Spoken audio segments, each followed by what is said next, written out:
ارتفاع صاروخي في القيمة التسويقية للمنتخب المغربي، وهذه القيمة التسويقية الجديدة لأبرز نجوم المنتخب. ارتفعت القيمة التسويقية للمنتخب الوطني المغربي بشكل صاروخي خلال الفترة الأخيرة وفقاً لمنصة ترانسفير ماركت المتخصصة في هذا الموضوع. وقفزت القيمة التسويقية لعدد من اللاعبين في الوقت الذي تراجعت فيه القيمة التسويقية للاعبين آخرين، لكن الواضح أن القيمة التسويقية للمنتخب ارتفعت بشكل صاروخي، ويأتي ذلك بفضل تألق عدد من اللاعبين المغاربة مع أنديتهم في مختلف الدوريات سواء في أوروبا أو الخليج. وسنحاول خلال هذا التقرير تقريبكم من القيمة التسويقية لأبرز نجوم المنتخب الوطني المغربي والذين يشكلون النواة الأساسية لمنتخب أسود الأطلس. البداية مع إبراهيم دياز نجم ريال مدريد الإسباني الذي ارتفعت قيمته التسويقية إلى 40 مليون يورو، ثم أمين عدلي لاعب باير ليفركوزن الألماني الذي ارتفعت قيمته إلى 30 مليون يورو، ونفس الأمر بالنسبة لبلال الخنوس لاعب وسط جنك البلجيكي الذي ارتفعت قيمته التسويقية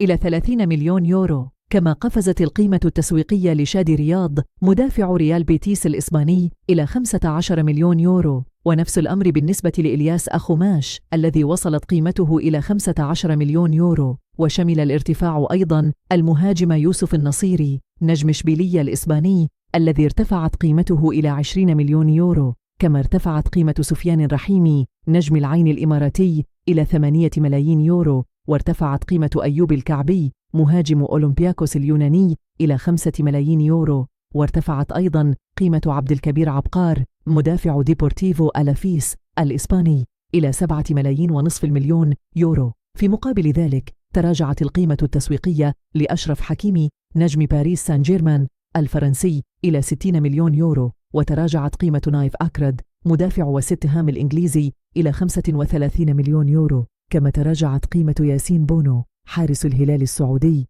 إلى 9 ملايين يورو. وبذلك أصبحت القيمة التسويقية الإجمالية للاعبي المنتخب الوطني المغربي 400 مليون يورو، وهي الأعلى في تاريخ المنتخب الوطني المغربي، ما جعل المنتخب المغربي الأعلى قيمة تسويقية في القارة الأفريقية.